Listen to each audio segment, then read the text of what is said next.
Business functions, top 6 business functions के बारे में बात कर रहे हैं हम। एचआर एंड पीपल मैनेजमेंट के बारे में, फाइनेंस के बारे में, सेल्स के बारे में, मार्केटिंग, बिजनेस ऑपरेशन और स्ट्रेटजी और कस्टमर सर्विस के बारे में। ये टोटल ऐसी 6 टॉप बिजनेस के फंक्शन है जिसके बारे में सबसे ज्यादा कस्टमर आपसे सवाल पूछेंगे, है ना, कि भैया यही प्रॉब्लम है। इसी से रिलेटेड कहीं ना कहीं बिजनेस की प्रॉब्लम होती है कस्टमर की, और अगर हम ये समझ गए तो हम कस्टमर की प्रॉब्लम्स को सॉल्व भी कर पाएंगे।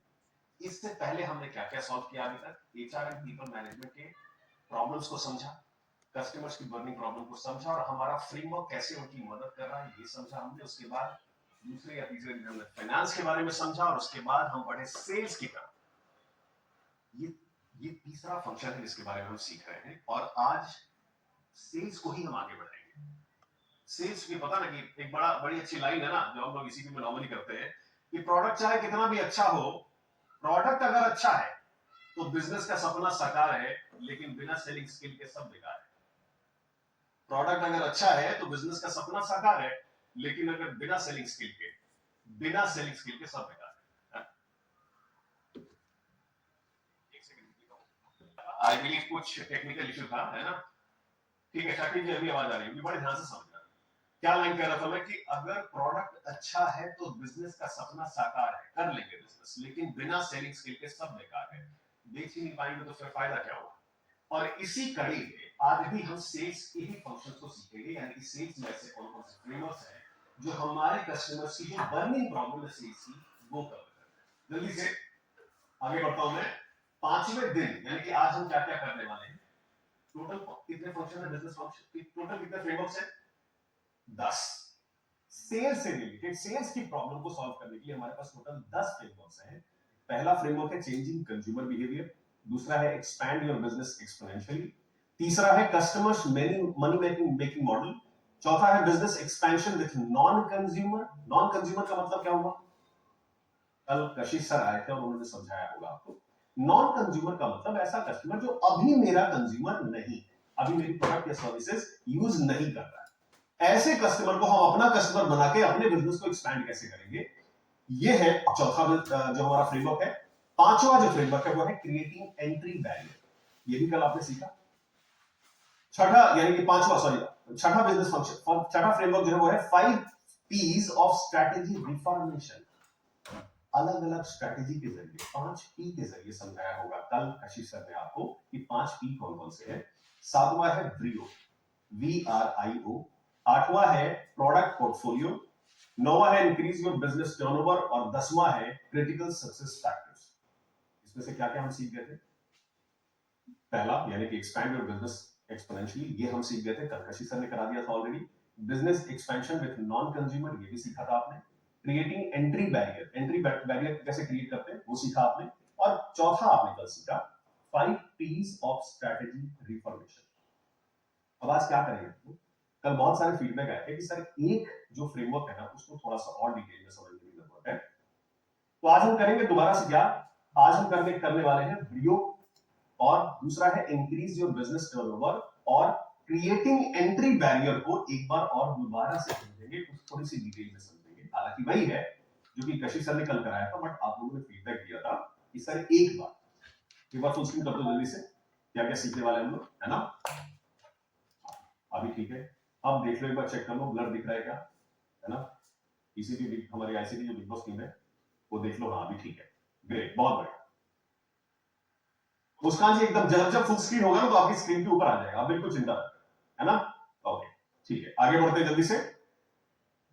ओके, तो पहला आज फ्रेमवर्क ले लेते हैं, कौन सा? Creating entry barrier. एक बार और समझा देता हूं, दोबारा से रिवाइज करा देता हूं आपके लिए, और उसके बाद रिवाइज करने के बाद दो आज के जो फ्रेमवर्क है उसके बारे में सीखेंगे। सब लोग मेरे साथ हैं भाई लोग? सब लोग साथ हैं इस वाली स्क्रीन से भी क्लियर है? अभिषेक देवनाथ जी, विक्रम सिंह जी, शाहरुख खान जी भी हैं हमारे साथ, हैं सब लोग हैं, ठीक है, तो सब लोग चलते हैं साथ। तो विवेक झा जी पहला जो हम लेते हैं आज, प्रॉब्लम स्टेटमेंट क्या है? ये जो क्रिएटिंग एंट्री बैरियर है ना, उसका प्रॉब्लम स्टेटमेंट क्या है? प्रॉब्लम क्या है कि मोनोपोली कैसे क्रिएट करें? मोनोपोली का मतलब क्या होता है? मोनोपोली का मतलब होता है कि सिर्फ मतलब लोग भीड़ में भी मुझे जानते हैं अच्छी तरीके से, मतलब अगर मतलब प्रायोरिटी है। आपने सुना है कभी ये वर्ड? भैया ये सामान लेना है तो इस वाले मार्केट में चले जाओ और इस वाली शॉप में चले जाओ, छोले खाने तो यहां चले जाओ। मोनोपोली है, छोला तो पूरे बाजार में बिकता होगा, लेकिन उसकी मोनोपोली है, अकेला है, जिसके बारे में पूरी दुनिया जानती है, उस शहर को पूरा जानता होगा। मेरी बात समझ में आ रही है प्रवासी, क्लियर है? वो मोनोपोली बोलते हैं यार, अकेला पूरा शहर, पूरा मतलब पूरा डिस्ट्रिक्ट या पूरा रीजन जानता होगा उसको कि यार ये शॉप है, ठीक है? मोनोपोली क्रिएट करना। दूसरा होता है ऐसा क्या करें कि डिस्काउंट कम लेना पड़े या अवॉइड करें। बिल्कुल ठीक बात है, भीड़ से अलग, है ना? बड़े ध्यान से आगे चलते हैं। लार्ज मार्केट शेयर कैसे बनाए? लार्ज मार्केट शेयर मतलब अगर एक शहर के अंदर या एक राज्य के अंदर 4 अलग अलग दुकानें हैं तो चारों का मार्केट शेयर अलग अलग होगा। अगर पूरे महीने में 100 पीस बिक रहा है तो हो सकता है 50% किसी और ने ले रखा होगा। जैसे मोबाइल में क्या करते हैं, मोबाइल में 40% से ज्यादा का शेयर जो होता है ना, वो सिर्फ बीबीके इलेक्ट्रॉनिक्स के पास है। बीबीके इलेक्ट्रॉनिक्स, बीबीके के नाम सुना आप लोगों ने? बीबीके का इलेक्ट्रॉनिक्स सिर्फ उसके पास है। सबसे ज्यादा मोबाइल उन्हीं के बिकते हैं। मैं बताता हूं थोड़ी देर में कैसे। सबसे पहला पार्ट है, सबसे पहला क्रिएटिंग एंट्री बैरियर। इसी प्रॉब्लम को का समाधान जो है वो है क्रिएटिंग एंट्री बैरियर। तो एंट्री बैरियर का क्या मतलब है? एंट्री बैरियर का मतलब एक ऐसा बैरियर बना दो, ऐसा बैरियर बना दो कि कंपटीशन तुम्हें छू ना पाए या घुस ना पाए जल्दी से। ऐसा बैरियर बना, मेरा कस्टमर मेरा ही रहे जब तक कि कोई कंपटीशन नहीं आएगा, और उस बैरियर को इतना मजबूत बना दो कि कोई कंपटीशन आ ही ना। सिंपली इसको बोलते हैं क्रिएटिंग एंट्री बैरियर। मेरी बात समझ में आई? Is it clear everyone? आगे चले। अब इसका फ्रेमवर्क जो है वो कितने स्टेज में है? टोटल 4 या 5 फेज में समझा। जैसे महताब आलम जी ने, मान लो महताब आलम जी ने एक कपड़ा नया फैब्रिक निकाला है, ये भी कपड़ा ही बेचते हैं, है ना? और इस पूरे शहर में इन्होंने क्या किया, इनके शहर में कितने लोग कपड़ा बेचते होंगे? शर्ट तो बहुत सारे लोग बेचते होंगे, टी शर्ट बहुत सारे लोग बेचते होंगे, लेकिन एक ऐसा दुकानदार यानी महताब आलम जी आ गए जो ऐसा शर्ट लेके आ गए जिसपे पानी डालो तो भीगता नहीं। अब ये कंपटीशन के लिए एंट्री बैरियर हो गया, क्वालिटी नहीं आ रही, समय लगेगा लोगों को कॉपी करने में, आने में, मेरे पास उस शहर में खासकर। मेरी बात समझ में आ गई भाई लोग? ये सुनो, एक बार जल्दी चैट बॉक्स में लिख के बताओ। इसको बोलते हैं एंट्री बैरियर। हमने क्वालिटी ही नहीं करती, हमने इतना वैल्यू कर दिया उसके अंदर में कि अब कंपटीशन को शहर तक पहुंचने में, मुझ तक पहुंचने में दिक्कत है। और उसके लिए क्या करना पड़ेगा? उसके लिए कुछ चीजें समझनी पड़ेगी कि जिस शहर में जा रहा हूं, जैसे एक बार याद होगा पीछे एग्जांपल दिया होगा हमने कि कोई नया बिजनेस जब हम स्टार्ट करते हैं, कुछ लोगों ने पूछा कोई नया बिजनेस स्टार्ट करते हैं, है ना? कोई नया बिजनेस स्टार्ट करो तो मार्केट कौन सा पकड़ो, है ना? सर बहुत सारा कंपटीशन है, कैसे करूं मैं, समझ में नहीं आ रहा, और मेरी नई मतलब नया चीज में फैक्ट्री खोल रहा हूं, कुछ क्या करूंगा, अपनी प्रोडक्ट कैसे सेल करूं? तो एग्जांपल सुना होगा आप लोगों ने, खिचड़ी जो होती है, खिचड़ी वो बीच से नहीं खाते, हाथ जल जाए, तो क्या करते हैं, पहले उस मार्केट में यानी कि चारों तरफ से हल्का हल्का किनारे से खाना स्टार्ट करते हैं, फिर बीच तक पहुंचते हैं। इसी तरीके से मार्केट को हम क्या करते हैं, ऑक्युपाई करते हैं धीरे धीरे, कि जहां पे कंपटीशन कम है या है ही नहीं, वहां पे घुसे, पहले पैर जमाया और उसके बाद धीरे धीरे मार्केट की तरफ बढ़े। लेकिन एंट्री बैरियर जो है वो क्या कहता है? एंट्री बैरियर ये कहता है कुछ भी करने से पहले सबसे पहले क्या करो, स्ट्रैटेजी क्रिएट करो कि हम मोनोपोली क्रिएट करें। क्या स्ट्रैटेजी होती है? नंबर 1, पहले तो साइकोग्राफिक और डेमोग्राफिक चेक करो कस्टमर का कि मेरा परफेक्ट कस्टमर कौन है। मैं जो प्रोडक्ट लेके आ रहा हूं, शर्ट तो बना लिया जो भीग नहीं रहा है, शर्ट तो बना ली जो भीग नहीं रहा है, लेकिन पहनेगा कौन उसको? उसकी प्राइसिंग क्या है? 5,000 रुपए की शर्ट, और मैं गांव में खोल लूं उसको, गांव में मेरा जो जो एक्सपेंस कर रहे हैं, खरीदने वाले, जो पैसे देने वाले जो लोग हैं ना, वो सारे फार्मर्स हैं।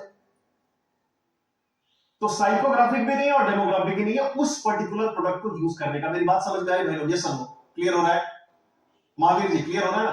तो चेक करना पड़ेगा कि जो प्रोडक्ट मैं लेके आ रहा हूं उस पर्टिकुलर मार्केट में वो कस्टमर कैसा है, कितना पैसा दे सकता है, उसका करंट पोर्टफोलियो क्या है, मेरे प्रोडक्ट का करंट पोर्टफोलियो यानी कि प्रोडक्ट का और सर्विस का है क्या, जो प्रोडक्ट मैं मार्केट में लेके जा रहा हूं उसके ऑब्जेक्शंस क्या है, यानी कस्टमर किस वजह से रुक जाता है खरीदने से पहले, और उसके पास ऑप्शंस क्या क्या है। दो चीजें याद रखिएगा, ऑब्जेक्शन और ऑप्शंस। सवाल क्या क्या है उसके, महंगा है, पैसा नहीं है, बहुत ज्यादा महंगा है, किस प्राइस ब्रैकेट पर, ऑब्जेक्शन क्या कर रहा है, और उसके बाद उसका ऑप्शन क्या क्या अवेलेबल है। यानी कि अगर अभी ये सामान उसको खरीदना होगा तो वो कहां कहां से ले सकता है। क्लियर है यहां तक? एक बार जल्दी चैट बॉक्स को लिख के बताओ, क्लियर हुआ? ऑब्जेक्शन और ऑप्शन, ठीक है। और इसके अलावा तीसरा चीज क्या है, एंट्री बैरियर क्या है, जो मैंने अभी बात करी आपसे कि अभी एंट्री बैरियर क्या है। और उसके अलावा एक और ऑप्शन है किल दी आटम। आत्मा क्या होता है, अनदर ऑल्टरनेटिव टू नेगोशिएट और एग्रीमेंट। ये समझेंगे थोड़ा सा डिटेल में, आगे चलते हैं। Thank you Yamini ji, thank you so much. आगे बढ़ते हैं जल्दी से। Psychographics and demographics of customer, इसमें क्या क्या चेक करते हैं कस्टमर की, कौन कौन सी डिटेल चेक करते हैं। नंबर वन, सबसे पहले फॉर एन एग्जांपल, चलो एक और उदाहरण से समझ लेते हैं, बिना एग्जांपल के ना बात समझ में नहीं आती, तो चलो एक और एग्जांपल समझ लेते हैं। मान लो विकास वर्मा जी कि आप एक कोचिंग इंस्टीट्यूट चलाना चाहते हैं, ठीक है, और उस कोचिंग इंस्टीट्यूट में आप 9वीं और 10वीं क्लास के बच्चे को पढ़ाना चाहते हैं, ठीक है। तो अंदर जाने से पहले, अभी मार्केट में जाने से पहले, अपना एक इंस्टीट्यूट खोलने से पहले क्या क्या चेक करोगे? नंबर वन, क्या चेक करोगे? ऑब्जेक्शन क्या है ना, ऑब्जेक्शन क्या है।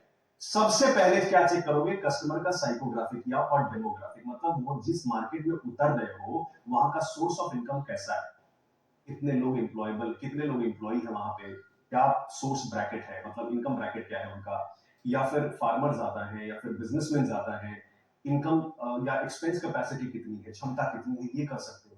तो ये सारी चीजें पहले लिखो। 9वीं 10वीं का कोचिंग इंस्टीट्यूट खोलने जाने से पहले चेक करोगे ना कि 9वीं 10वीं पढ़ाने वाले स्कूल कितने, उस स्कूल के फीस कितने, इसके अलावा मेरे कंपटीशन में लोग कितने हैं जो पढ़ा रहे हैं ऑलरेडी और कितनी फीस रखे हुए, तब तो तय करोगे कि कौन सी मार्केट में जाऊंगा, कितना फीस रखूंगा, या सब लोग चैट बॉक्स में लिख के बताओ, क्लियर हुआ? साइकोग्राफिक और डेमोग्राफिक पहले चेक करें। क्या क्या चेक करेंगे? एज चेक करोगे, इनकम ब्रैकेट चेक करोगे, जेंडर क्या है, ज्यादा मेल है फीमेल है, स्टूडेंट में भी मेल है ज्यादा फीमेल है, शिक्षा कैसी होती है, एजुकेशन कैसा है, माइंडसेट कैसा है, लाइफस्टाइल कैसा है, इंटरेस्ट किन किन चीजों में ज्यादा रखते हैं, है ना। जैसे किसी किसी शहर में लोग रात में निकलते नहीं है, 6 बजे तक पूरा गांव पूरा शहर सो जाता है। आप आज भी जाओ थोड़ा दूर दराज के इलाके में, 6 बजे के बाद कोई आएगा नहीं, और आप क्या करो, एक ऐसा होटल खोल दो, एक ऐसा होटल खोल दो जहां पर आपको 9 बजे के बाद डिनर मिलता हो, चल जाएगा होटल? चल जाएगा या हाँ या ना?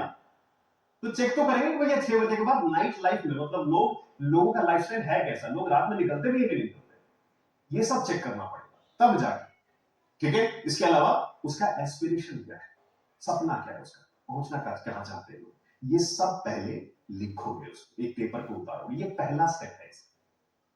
क्लियर हुआ सभी को? एक बार जल्दी से चैट बॉक्स में लिख के बताओ भाई लोग, जल्दी से।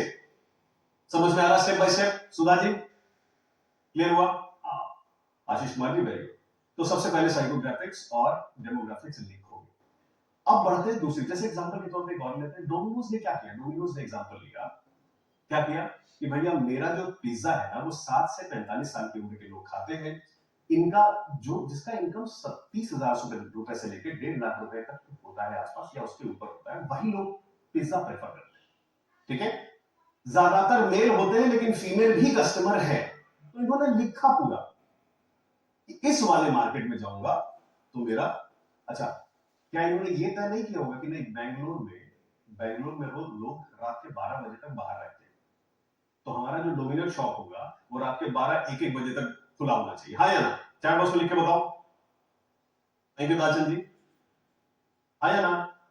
पता क्या होगा ना कि लाइफस्टाइल कैसा है वहां का, लेकिन सोचा होगा कि नहीं बिहार में चलते हैं, पटना में भी रात को 2 बजे तक खुलेंगे, हो सकता है कि वहां भी लोग जाते होंगे, ऐसा नहीं हो सकता ना। देयर इज ये पूरा का पूरा डेमोग्राफिक और साइकोग्राफी पहले तय करते हैं, उसके बाद मार्केट में जाते हैं। तो एंट्री बैरियर का सबसे पहला सबक यही है कि पहले पता करो कि आपके कस्टमर जो कस्टमर है आपका, जो यूजर है, उसका साइकोग्राफी कैसा है, उसका डेमोग्राफी कैसा है, ठीक है। अब आगे बढ़ते हैं, अगला क्या है, तब उसके बाद क्या होगा, current portfolio of product and services, यानी कि अब लिखो दूसरा स्टेप अपने पेपर के ऊपर, कागज के ऊपर लिखो।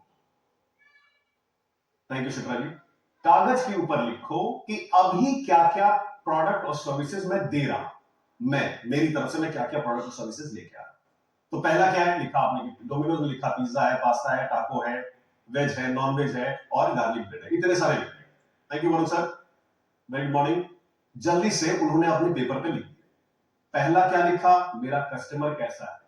दूसरा क्या लिखा, मेरे प्रोडक्ट क्या क्या ऑप्शन अवेलेबल है। अब तीसरा स्टेप क्या अवेलेबल है, तीसरा स्टेप अवेलेबल है कि अब देख रहा है कि ऑब्जेक्शन और ऑप्शंस, कस्टमर के मन में सवाल क्या क्या है और कस्टमर कहां कहां से और ये मतलब चीजें ले सकता है जो मैं बेचने जा रहा हूं मार्केट के अंदर। ऑब्जेक्शन यानी रुकावटें जो कस्टमर को के मन में चल रही है सवाल, और दूसरा वो अभी कहां कहां से ले सकता है।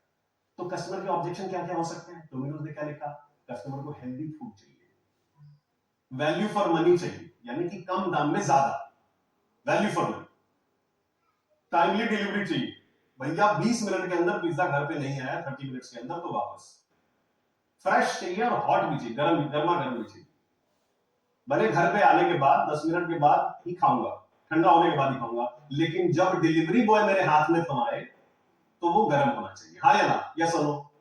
ये सब ऑब्जेक्शन है। आशीष जायसवाल जी क्या करते हैं, जो मेरे साथ रूम 2 में बैठे हैं, आशीष जायसवाल जी और विवेक झा जी क्या करते हैं, पिज्जा मंगवा करके एकदम हॉट गर्मा गर्म पिज्जा मंगवाएंगे, उसके बाद थोड़ी देर फोन पे 15 मिनट बात करेंगे और तब जाके खाएंगे।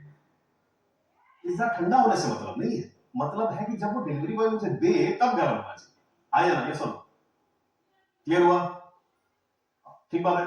चलो उसके बाद क्या, पांचवा, वेल बिहेव स्टाफ, जब आए तो थोड़ा बिहेव करें, good morning sir, hello sir, थोड़ा सा ऐसे करके आपका ऑर्डर आ गया, ऐसे करके बिहेव अच्छे से करें। ये उसके ऑब्जेक्शन है, ये रुकावटें, सवाल है उसके मन में कि भैया ये चीजें जो है ना ये मुझे मिलनी ही चाहिए, तभी जाके मैं कुछ सामान खरीदूं। तो पहला स्टेप दोबारा याद दिलाओ, पहला स्टेप क्या था, फर्स्ट स्टेप कस्टमर के हिसाब से लिखा उसकी पूरी डिटेल कि कस्टमर कौन है मेरा। दूसरा हमने क्या लिखा, मेरे प्रोडक्ट और सर्विसेज कौन कौन से हैं। तीसरा क्या, तीसरे स्टेप पे क्या आ गए, ऑब्जेक्शन क्या क्या है, कस्टमर के मन में सवाल क्या क्या होना चाहिए, मेरा प्रोडक्ट जब खरीदता है तो उसके मन में क्या क्या सवाल होता है। और तब जाके एक और चीज इसमें आती है, ऑप्शन, यानी कि यही सारी चीजें अभी मेरे अलावा और कौन कौन दे रहा है जहां पे कस्टमर ये चीजें ले सकता है। तो पिज्जा हट है, स्लाइस ऑफ इटली है, पापा जॉन है, पापा जॉन्स है, इसके अलावा यूएस पिज्जा है, अदर बहुत सारे पिज्जा ले सकता है, वो लापिनोज है, बहुत सारी चीज। जब इतनी सारी चीजें सुजीत कुमार गुप्ता जी आ गई, अब अगला स्टेप क्या है कि एंट्री बैरियर डालो जो कोई नहीं कर रहा है, देखो कि मैं इसमें कौन सा बैरियर डाल सकता हूं। बैरियर कई तरीके के होते हैं, जैसे बैरियर क्या होता है, जैसे कई तरह के, जैसे मोनोपोली का क्रिएट, जब आपके पास एंट्री बैरियर हो, अब वो एंट्री बैरियर कई तरीके के डाल सकते हैं, मैं कुछ बता रहा हूं उसमें से, हालांकि विवेक सर ने अपने फ्रेमवर्क में बहुत सारे अलग अलग तरीके दिए हैं एंट्री बैरियर क्रिएट करने के लिए, लेकिन कुछ टॉप 10 में उठा के लाया हूं आपके साथ, ठीक है। पहला, पेटेंट एंड लाइसेंसिंग डाल दीजिए, फार्मा कंपनीज करती हैं, जैसे ये मेरे नाम पे ही पेटेंट हो गया तो कोई और करेगा नहीं, है ना, कॉपीराइट कर लिया किसी चीज का, पेटेंट करा लिया किसी चीज का, वो मेरे नाम पे ही, ठीक है। कोचिंग इंस्टीट्यूट क्या डाल सकते हैं एंट्री बैरियर, सर जी नितिन जी अभी आ रहा हूं, रुक जाओ, थोड़ा सा दे दो समय, आज इसी का, आज इसका आंसर दे दूंगा, टेंशन ना, आगे चलता हूं।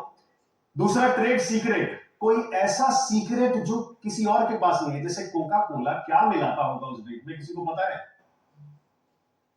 उसका वो ट्रेड सीक्रेट है। केएफसी 11 हर्ब्स डालता है उसके अंदर, 11 तरह के अलग अलग हर्ब्स डालता है, टेस्ट आप बना लोगे, हूबहू दिखने वाला बना लोगे, लेकिन टेस्ट वो नहीं आएगा, क्यों, क्योंकि वो 11 हर्ब्स की रेसिपी है उसकी, वो उसी के पास है, वो ट्रेड सीक्रेट है उसका, वो सामने वाला नहीं जान सकता, तो उसका वो एंट्री बैरियर है, दिखने वाला बना लोगे लेकिन मेरे जैसा नहीं, समझ में आ गया सुजीत जी, क्लियर हो। आगे अगला, डिस्ट्रीब्यूशन नेटवर्क देख लो, इतना शानदार डिस्ट्रीब्यूशन नेटवर्क है। अब जैसे मैंने अभी थोड़ी देर पहले बताया था आपको, इन्होंने क्या एंट्री बैरियर डाल दिया, थोड़ी देर में भी इसका एग्जांपल आऊंगा, इतना शानदार डिस्ट्रीब्यूशन, जिस शहर में, जिस जिले में, जिस गली में घुसोगे वहीं पे इनका एक डिस्ट्रीब्यूटर होगा, इतना शानदार, अभी फोन चाहिए अभी मिलेगा, ओप्पो वीवो, इनका डिस्ट्रीब्यूशन नेटवर्क इन्होंने इतना तगड़ा कर दिया, इतना शानदार डिस्ट्रीब्यूशन नेटवर्क बनाने के लिए भी बहुत पैसा खर्चा करना पड़ता है, तो इनका जो एंट्री बैरियर वो क्या है, डिस्ट्रीब्यूशन नेटवर्क, उस शहर में उतना पैसा लगे कोई आएगा नहीं, चौथा क्या हो सकता है? एक्सक्लूसिव राइट ले लो। एक्सक्लूसिव राइट का मतलब जैसे आप देखना एमआई का जो फोन है ना, एमआई का यानी शाओमी का जो फोन है वो बिकता है फ्लिपकार्ट। एक्सक्लूसिव राइट है और कोई नहीं बेचेगा, ना अमेजोन पे नहीं मिलेगा, वो फ्लिपकार्ट ही चलाएगा। मेरी बात समझ में आ रही है? एक्सक्लूसिव राइट ले लो। Is it clear everyone? Please एक बार चैट बॉक्स में लिख बताओ। जो चीज फ्लिपकार्ट पे मिलेगी वो अमेजोन पे नहीं मिल रही है, जो अमेजोन पे मिल रही है वो फ्लिपकार्ट पे नहीं मिल रही है। ये एक्सक्लूसिव राइट्स ले कि आपका प्रोडक्ट सिर्फ मेरे पास मिलेगा और कहीं नहीं। ऐसा कुछ कर सकते हैं, ये एंट्री बैरियर हुआ, कंपटीशन नहीं कर पाएगा वो। इसके अलावा एक्सीलेंट कस्टमर सर्विस, इतना बढ़िया कस्टमर सर्विस कर दिया है ना। कस्टमर सर्विस भी अलग अलग तरीके के होते हैं, जैसे डोमिनोज का कस्टमर सर्विस देख लो बहुत अच्छा माना जाता है, मारुति का कस्टमर सर्विस माना जाता है, किया ने तो एक नेक्स्ट लेवल ही लेके चले गए कस्टमर सर्विस में, है ना। अब जैसे कुछ चीजों पे ना कस्टमर का अधिकार होता है, वो एक्सपेक्ट करके जाता है कि कार के शोरूम में जाता हूं तो पानी पूछा जाएगा, चाय पूछा जाएगा, बैठने के लिए बोला जाएगा, एक्सपेक्ट ही कर रहा है, उस पर अधिकार है। पर अधिकार के अलावा और क्या दे दिया आपने उसको, जो और कोई नहीं दे रहा है। जैसे आज किया के शोरूम में अगर आप जाओगे ना तो क्या करेगा, आपको कार भी दिखाएगा, चाय भी पिलाएगा, पानी भी पिलाएगा, बिस्कुट भी खिलाए। साथ ही साथ क्या किया, जब आप देख करके कार शोरूम से बाहर निकल रहे हो तो आपका हाथ पकड़ के पीछे ले आएगा, बोलेगा कि सर ये 100 रुपए का जो कैडबरी का डब्बा आता है ना सेलिब्रेशन का, वो हाथ में लेके आपके साथ फोटो खिंचवाएंगे। फोटो खिंचवाया और अब फिर आपके व्हाट्सएप पे भेजेंगे वही फोटो कि सर इसको अपने वॉल पे लगाना, इसको अपने सोशल मीडिया पे डालो, इसे किया की लोगो लगे रहेगी। मेरी बात समझ में आ रही भाई लोग? यस और नो? क्लियर हुआ? चैट बॉक्स में लिख के बताओ। This is customer experience. ऐसा दे दो कि लोग एंट्री बैरियर बन जाता है, ठीक है।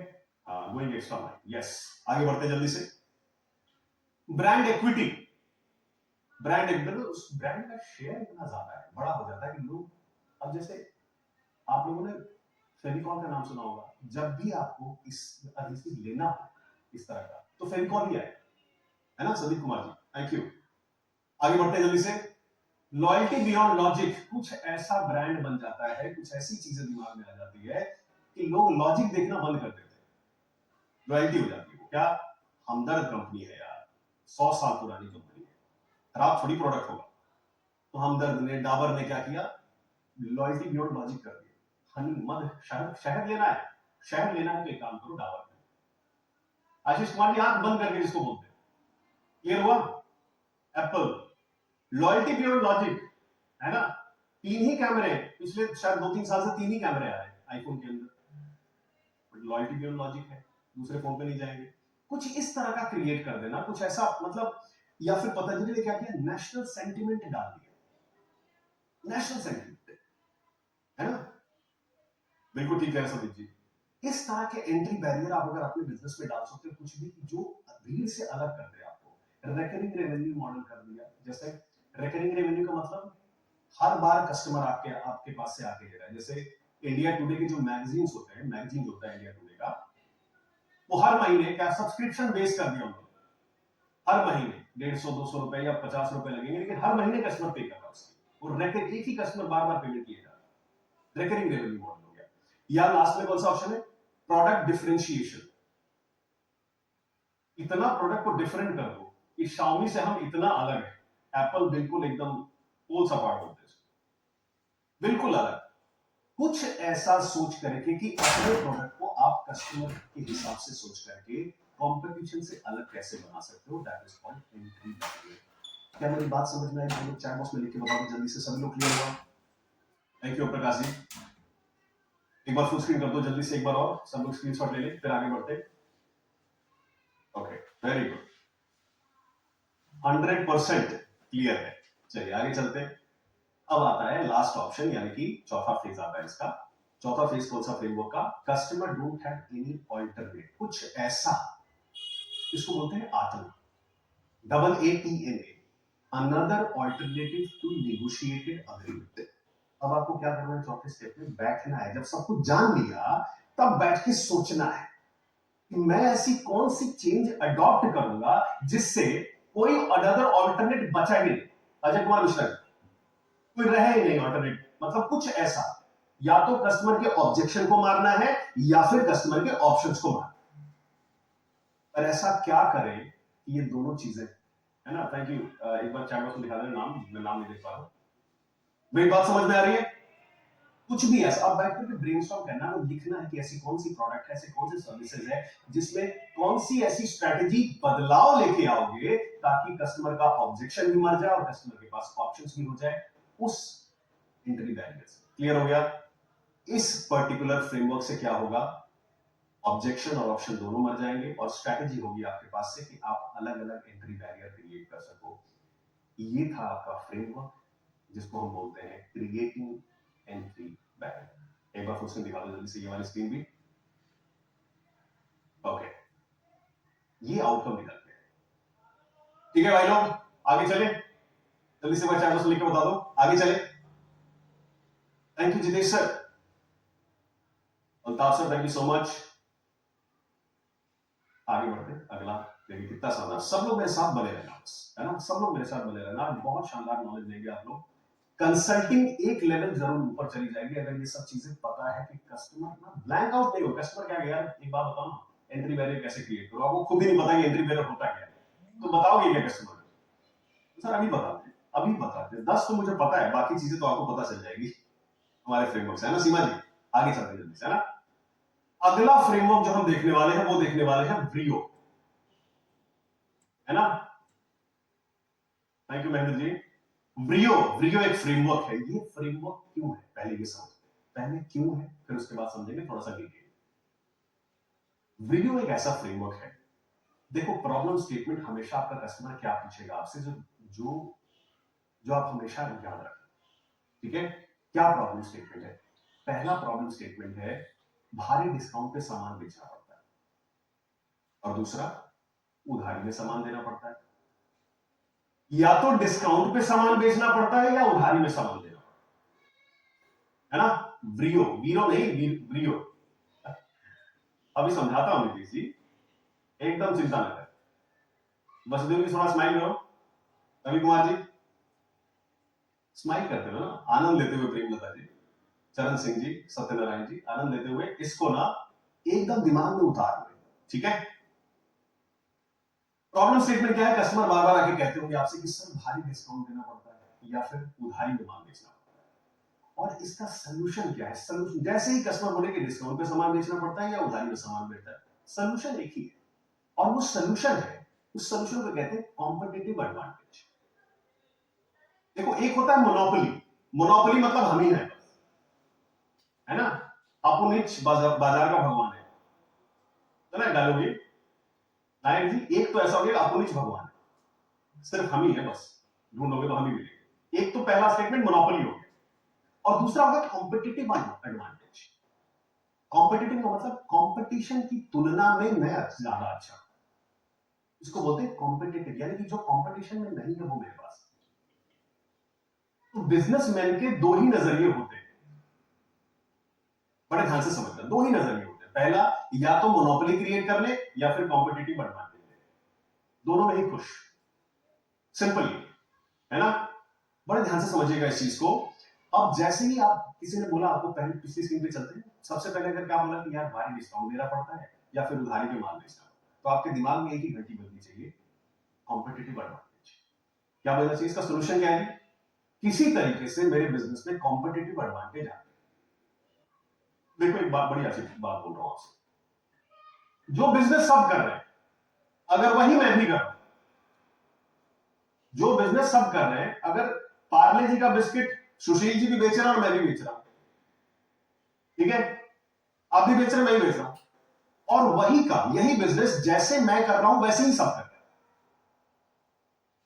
जो बिजनेस सब कर रहे हैं वही मैं भी कर रहा हूं, या वो बिजनेस जैसे मैं कर रहा हूं वैसे ही सब कर रहे हैं। बिजनेस करने का तरीका भी तो अलग अलग होगा ना। इन दोनों ही श्रेणियों में अगर सबके जैसे मैं काम कर रहा हूं, तो विवेक सर यही कहते हैं कि भैया कॉम्पिटिटिव एडवांटेज है कहां, कस्टमर तो डिस्काउंट मांगेगा ना। सुजीत कुमार जी आप तो ये बता दो कि यही सामान आपकी दुकान पे, यही सामान आपकी दुकान पे, बताओ सेम क्वालिटी का है, बताओ आपसे क्यों, आप ही बताओ अनीता जी, कोई आंसर है? तो अगर वही बिजनेस जो सब कर रहा है वो भी मैं ही कर रहा हूं, वही मैं भी कर रहा हूं, या वही बिजनेस जैसे मैं कर रहा हूं वैसे ही सब कर रहे हैं, तो फिर कस्टमर तो डिस्काउंट मांगेगा, सिंपल है। या फिर या तो डिस्काउंट देना पड़ेगा या फिर बोलेंगे सर ले जाना, जब पैसा होगा तब दे देना, उधारी देना पड़ेगा। तो क्या ऐसा करें कि हम अपने बिजनेस में जब कॉम्पिटेटिव एडवांटेज आएगा अभी बात बनेगी, तभी कस्टमर उसकी एक नजर ऊपर जाएगी कि यार मैं कुछ ऐसा क्या कर दूं कि ना कस्टमर मेरे से डिस्काउंट मांगे और ना ही कस्टमर को मुझे उधार पे मांग देना पड़े। अब जैसे कि देखो स्ट्रैटेजी सब अपनाते हैं अपने बिजनेस में, अलग अलग स्ट्रैटेजी सब अपनाते हैं। अब जैसे आप किसी आपके शहर में ना कोई ऐसा ऐसा मार्केट जरूर होगा जहां मोबाइल की कम से कम 15 दुकानें होंगी। लिखो जरा चैट बॉक्स में अपने अपने शहर के मार्केट में है सुधा जी, गौतम जी, मोबाइल की 15 दुकानें होंगी, और वो भी नहीं कि अपने घर का मोबाइल है, वो भी किसी दूसरे ब्रांड का ही मोबाइल है ना। अब मुझे बताओ ऐसा क्या कर लूं, वो डिस्काउंट नहीं देता होगा। क्यों? क्योंकि पहले स्टेटमेंट में आता है जो बिजनेस सब कर रहे हैं वही मैं भी कर रहा हूं, या फिर जैसे वो कर रहा है वैसे मैं भी कर रहा हूं। कुछ ना कुछ एडिशनल कॉम्पिटेटिव एडवांटेज देना पड़ेगा, कुछ स्ट्रैटेजी ऐसी लगानी पड़ेगी। उदाहरण के तौर पर चलो एग्जांपल लेते हैं, पुजारा टेलीकॉम एक मोबाइल की शॉप है, सबको पता है पुजारा टेलीकॉम क्या है, मोबाइल की शॉप है। इन्होंने क्या किया, उन्होंने देखा कि मेरे मार्केट में 10-12 मोबाइल की दुकानें और भी है, तो इन्होंने बोला कि देखो एक बड़ी अच्छी बात है, जब भी रिटेलर की बात हम करते हैं, खुदरा व्यापारी, जब भी कोई खुदरा व्यापारी होता है, रिटेलर होता है, जब एक मार्केट के अंदर कई सारी दुकानें होती हैं, तो बिजनेस कैसे करना पड़ता है पता है? बिजनेस ऐसे करना पड़ता है, एक बार हाथ सामने लेके आओ मेरे साथ, ये देखो ये सामने का कस्टमर, वसीम जी ऐसे लेके आओ, सामने का कस्टमर, पीछे का स्टॉक, लेफ्ट का कॉम्पिटिटर और राइट का कॉम्पिटिटर। सबको सोच करके एक स्ट्रैटेजी बनानी पड़ती है कि ये सामने का कस्टमर कैसा है, पीछे मेरे स्टॉक क्या क्या पड़ा हुआ है, बाएं का कॉम्पिटिटर क्या कर रहा है और दाहिने का कॉम्पिटिटर क्या है, तब जाके एक स्ट्रैटेजी बनानी पड़ती है कि सबको लेके चलना है। ऐसा क्या करें कि ये भी नहीं कर रहा है वो भी नहीं कर रहा है, कस्टमर भी खुश होकर चला जाए और जो माल जो रखा वो भी बिक जाए। मेरी बात समझ में आ रही है? सुनो क्या दोस्त लिख के बताओ, सामने का कस्टमर, पीछे का स्टॉक, लेफ्ट का कॉम्पिटिटर और राइट का कॉम्पिटिटर। क्लियर हुआ? ऐसे होता है। तो भाई ने देखा हमारे पुजारा टेलीकॉम ने क्या किया, ये भी मोबाइल की शॉप है और घर का मोबाइल तो है नहीं, सब कर रहे हैं। पहला स्टेप क्या था, क्या मैं वो बिजनेस कर रहा हूं जो सब कर रहे हैं? यस, बिल्कुल वही बिजनेस। और दूसरा स्टेप क्या हो गया, क्या सब जैसे कर रहे हैं वैसे ही मैं भी कर रहा हूं? नहीं, तरीका बदल। क्या तरीका बदल दिया जी? अपनी दुकान के बाहर देखा ना कि मेरी दुकान में ना फीमेल कस्टमर बहुत कम आते हैं या फिर भीड़ है, क्राउड नहीं है, तो क्या किया उन्होंने, अपनी मोबाइल की दुकान के बाहर एक मेहंदी वाले भाई को लग रखा, तुम एक काम करो, बैठो, पैसा देंगे, दिहाड़ी देंगे दिन भर का, आप एक काम करना, फीमेल जो महिलाएं आएंगी उनको बस मेहंदी लगाना। अब कई सारे लोग खड़े हैं लाइन में मेहंदी लगाने के लिए फ्री में, अंदर एसी लगा हुआ है, बाहर गर्मी है, कस्टमर क्या करेंगे, चलो थोड़ा घूम के चले आते हैं। अंकुल जी समझ में आया? ये हो गया ये कंपटीशन नहीं कर रहा, ना इधर वाला दुकान कर रहा ना उधर वाला दुकान कर रहा, कुछ नया। जब वो भी लगा लेगा मेहंदी की दुकान, कुछ और करेंगे, रिटेल कंपटीशन आती है उसके अंदर। मेरी बात समझ में आई भाई लोग? यस सुनो, इज इट क्लियर? जल्दी से चैट बॉक्स पे लिख के बताओ, समझ में आया? क्लियर हुआ? दिमाग का ढक्कन खुल गया? अभी कहां सर, अभी तो बहुत बचे हैं, डे बाय डे करेंगे। एक बार क्या हुआ, अच्छा चलो कोचिंग इंस्टीट्यूट की बात करते हैं। कोचिंग इंस्टीट्यूट में भी इतना कंपटीशन है, हर कोई मतलब जो भी 10वीं 12वीं पास कर लेता है ना, कहता है चलो यार कोचिंग इंस्टीट्यूट खोल लेते हैं। तो कोचिंग इंस्टीट्यूट खुला, हुआ क्या, देखो एक सिंपल सी लॉजिक है, जब भी एक सेम दुकान खोलोगे या कोई भी इंस्टीट्यूट ओपन करोगे, आप ये समझ के खोलोगे कि यार चलो कोई नहीं कर रहा मैं कर लेता हूं, ठीक बात है। अगले 1 साल के अंदर आपकी जैसी 10 दुकानें और खुलेंगी, तो कभी ये सोच के नहीं जाना है यार मैं खोला तो कोई और नहीं खोले, हर कोई आएगा। ठीक है, अरुण जी की सुई जो है ना वो ब्रियो पे अटकी पड़ी है, ब्रियो का फुल फॉर्म बता दो सर। अरुण जी बने रहो सर मेरे साथ, स्वाद लेके एकदम, है ना, मजे लेके बताता हूँ थोड़ा सा, एकदम थोड़ी देर थम जाओ थोड़ा सा, है ना, बड़े ध्यान से समझना। कॉम्पिटेटिव एडवांटेज की बात कर रहे हैं, इंस्टीट्यूट खुला, बगल में एक और इंस्टीट्यूट खुल गया और सस्ता खुल गया। मेरा फीस था 1000 रुपए, बगल में खुल गया 900 रुपए। ठीक है, अजय कुमार मिश्रा जी, वो भी आर एस अग्रवाल की बुक उठा के मैथमेटिक्स पढ़ा रहा है, ये भी आर एस अग्रवाल की बुक उठा के मैथमेटिक्स पढ़ा रहा है, अंतर तो होगा नहीं दोनों में। समझ में आया? इस भाई ने क्या किया, अब देखा कि सामने का कस्टमर कौन है जी, 1000 रुपए दे रहा है मुझे, पीछे का स्टॉक, मतलब माइंड में अभी 9वीं और 10वीं क्लास है, बाएं का कंप्यूटर और दाएं का कंप्यूटर क्या नहीं कर रहा है। इन्होंने क्या किया, अपने इंस्टीट्यूट में, कोचिंग इंस्टीट्यूट में एक एक इंग्लिश स्पीकिंग टीचर हायर किया और बच्चों को बोल दिया कि जितने लोग यहाँ पे एडमिशन लेंगे, हर क्लास के बाद आधे घंटे का इंग्लिश स्पीकिंग फ्री हो, फ्री। बच्चे जाएंगे, आशीष कुमार जी, मनोज पटेल जी, देख रहा ना, बाएं का कंप्यूटर निकल, दाहिने का अंग्रेजी। अच्छा, पेरेंट्स भी कह रहे हैं कि चलो यार इसी बहाने आधा घंटा और करके एक दूसरे से कम अंग्रेजी में बात तो करेंगे बच्चे हमारे, अंग्रेजी भी मजबूत हो जाएगी।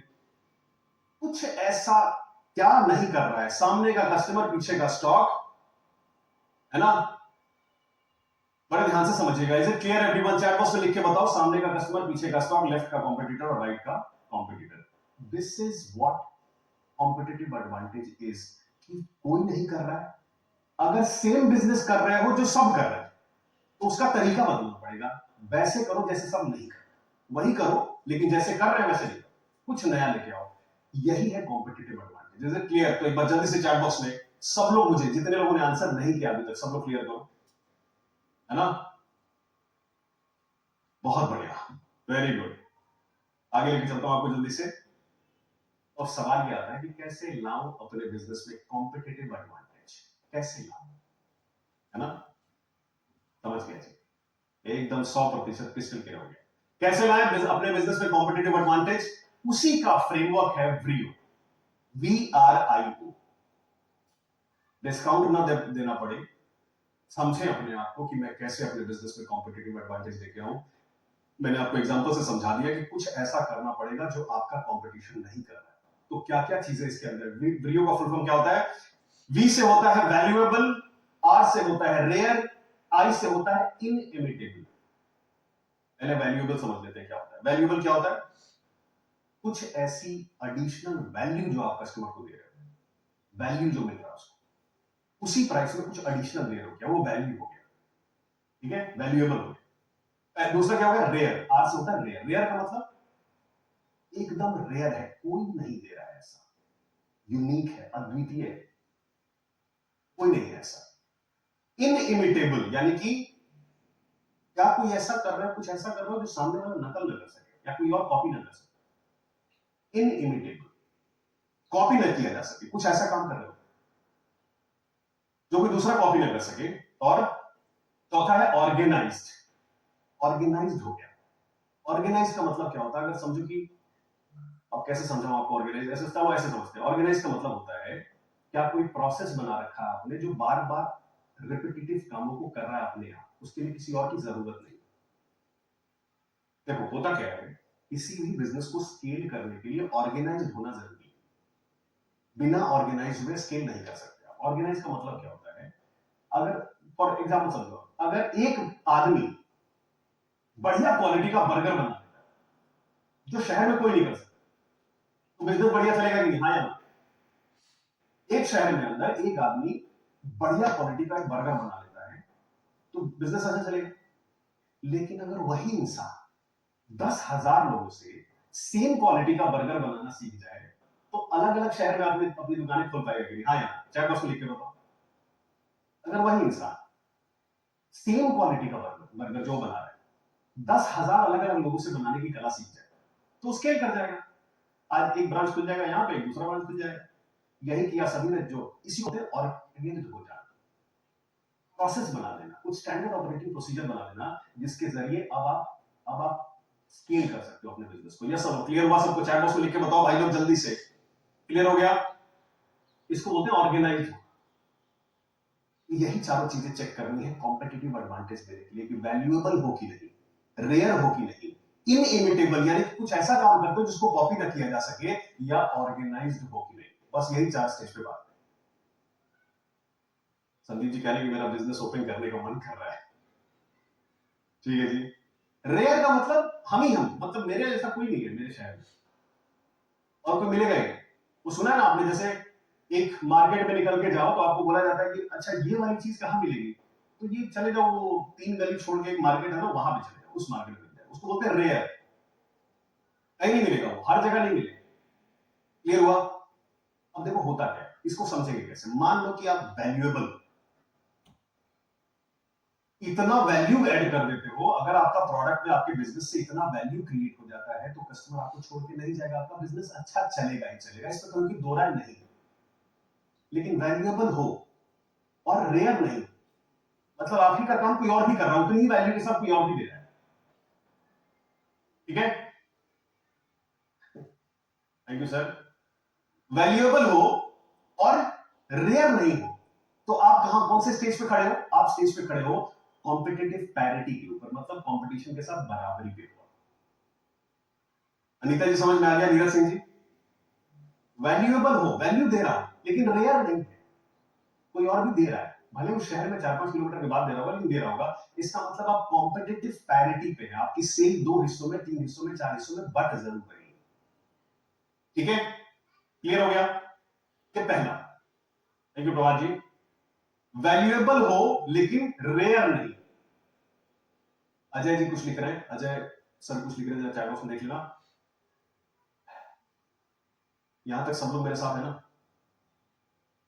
सब लोग मेरे साथ है, सारे सारे स्क्रीन के ऊपर देख लो एक बार जल्दी से। ठीक बात है। वैल्यूएबल हो लेकिन रेयर नहीं हो तो क्या हो? कॉम्पिटिटिव पैरिटी पे हो, मतलब कंपटीशन के साथ समान, एकदम एकदम लाइन पे हो, बराबर पे एकदम। ठीक है, आगे चलते हैं।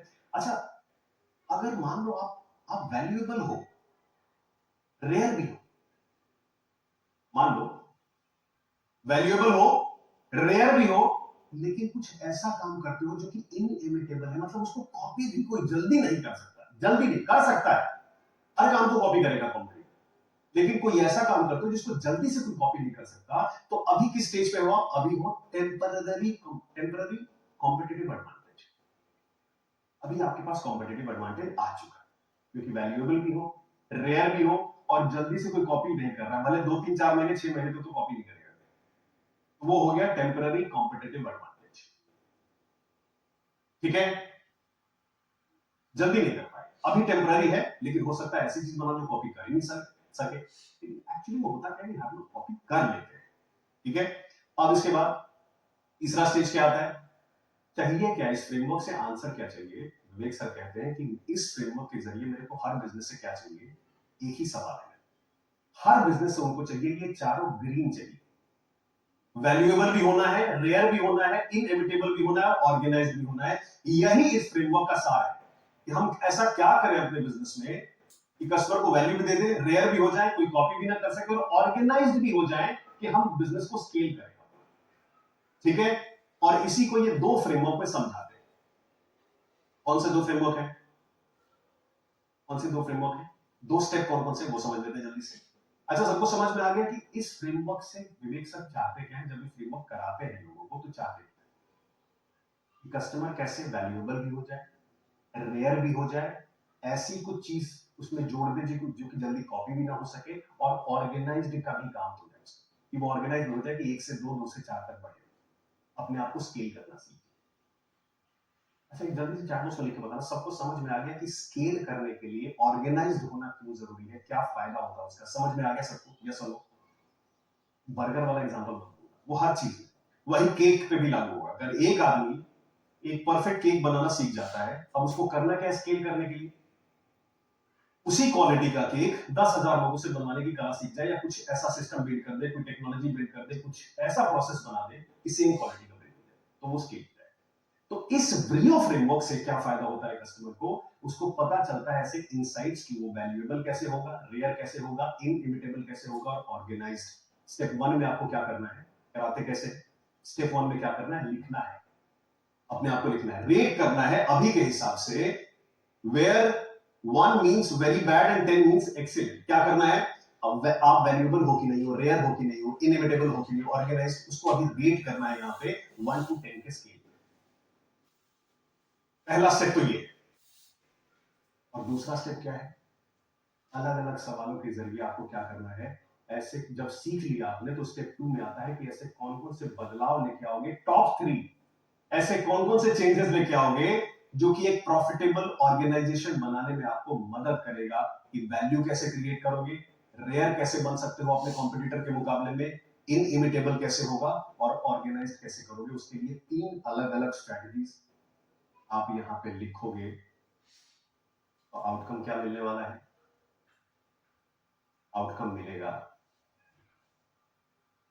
अपना कॉम्पिटिटिव एडवांटेज जान पाओगे आप, पहली चीज तो ये। दूसरा ये जान पाओगे कि अगर कॉम्पिटिटिव एडवांटेज है तो कौन सी स्टेज पे, मतलब वैल्यूएबल है लेकिन रेयर नहीं, तो स्टेज क्या हो गया? कॉम्पिटिटिव पैरिटी वाले स्टेज पे हो गया। ठीक है, सबसे पहली चीज इस पर्टिकुलर फ्रेमवर्क से क्या पता चल पाएगा कि कॉम्पिटिटिव एडवांटेज है कि नहीं, और अगर है तो किस स्टेज पे, और दूसरा अगर नहीं है तो बिल्ड कैसे करूंगा। Is it clear everyone? जल्दी से एक बार चैट बॉक्स में लिख के बताओ, क्लियर हुआ सभी लोग? सबसे आंसर चाहिए। बहुत शानदार फ्रेमवर्क है, जब मैं देख रहा था और किसी ने चैट बॉक्स में लिख के बता दिया कि अब तो मेरा मन हो गया सर बिजनेस स्टार्ट करने के लिए, अब तो कुछ ना कुछ किया जा सकता है। सर देखो, इसको ना समझो कि हम क्यों बता रहे हैं आपको, there is a reason behind it. सोचो, आपका अगर इस कस्टमर को बताओगे ना कि हमारे फ्रेमवर्क की ताकत समझाओगे तो आपको उसका कितना फायदा, इस चीज को समझेगा, है ना? थैंक यू प्राची जी। आगे चले, आगे चलता हूं आपको अगला फ्रेमवर्क, है ना? राजेश जी, राजेश जी का चेहरा ना एकदम, जब से ज्वाइन किया राजेश जी ने तब से ऐसे बैठे हुए। इसका मतलब ये हुआ इतनी गहराई से देख रहे हैं सेशन को, सब एकदम एक भी शब्द इधर उधर नहीं जा रहा है बस, है ना? है राजेश जी, सही कह रहा हूं मैं? आगे बढ़ते हैं सर, हम आपके साथ हैं। ठीक है, आगे चलते हैं, अगला फ्रेमवर्क देख लेते हैं जल्दी से। अगला फ्रेमवर्क कौन सा करेंगे? इंक्रीज योर बिजनेस टर्नओवर, यानी कि बिजनेस का टर्नओवर बढ़ाए, सेल्स बढ़ाए बिजनेस की, महीने की, साल की, जो हमारा साल का हमारा टर्नओवर है उसको कैसे हम इंक्रीज करें, उसके ऊपर बात करते हैं। मुझे एक सेकंड दीजिएगा बस, जस्ट अ मोमेंट प्लीज।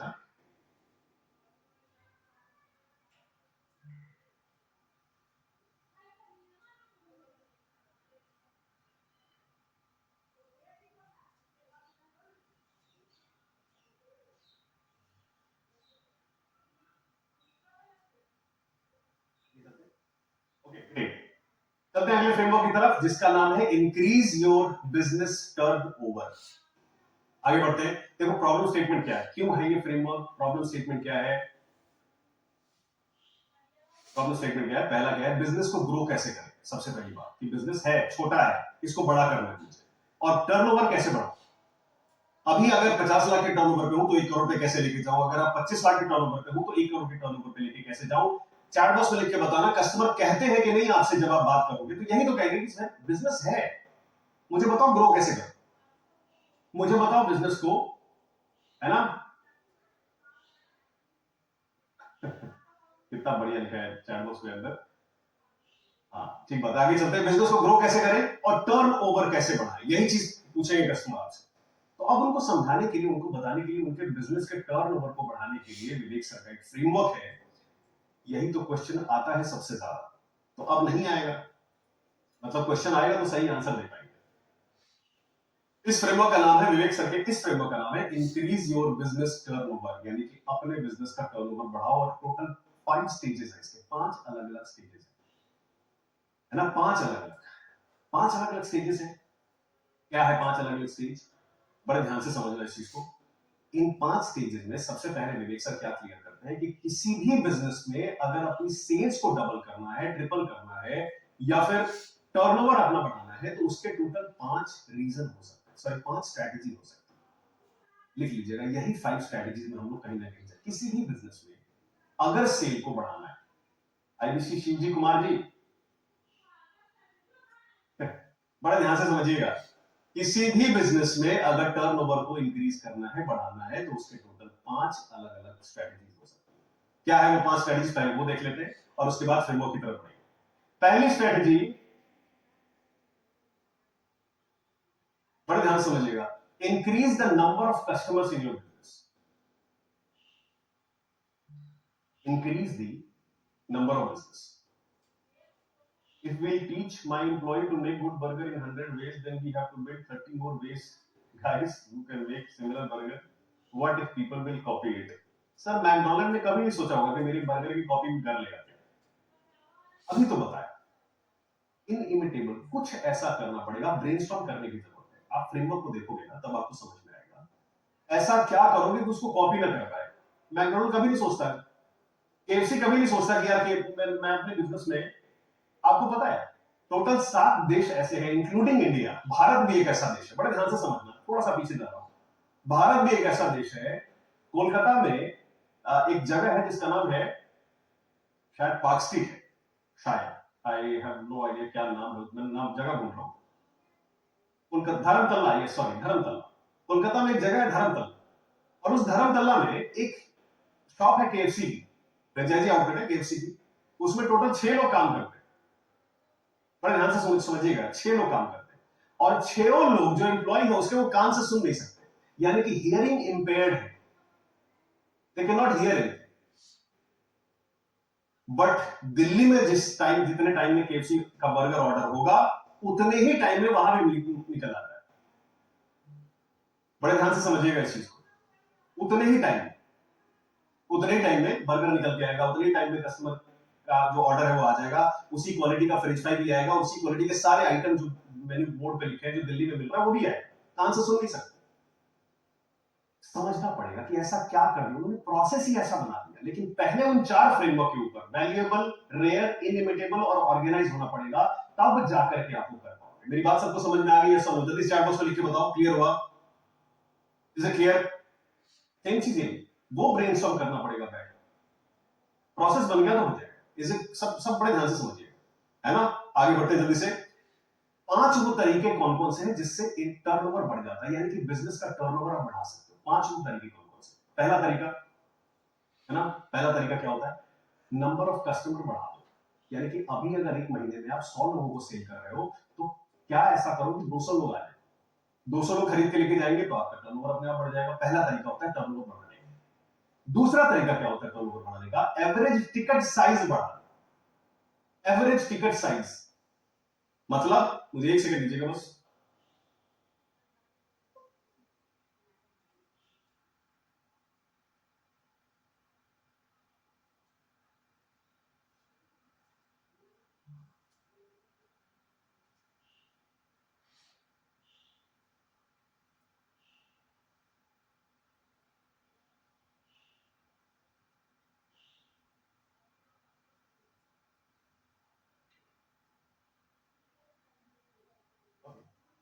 पहला तरीका क्या था कि increase the number of customers, यानी कस्टमर की संख्या बढ़ा दो। अगर एक महीने में आप 100 लोगों को सेल कर पा रहे हैं तो ऐसा क्या करें कि महीने में 100 की जगह 200 लोग आ जाए। वॉक इन बढ़ा दो, कस्टमर की नंबर ऑफ कस्टमर्स बढ़ा दो, पहला तरीका।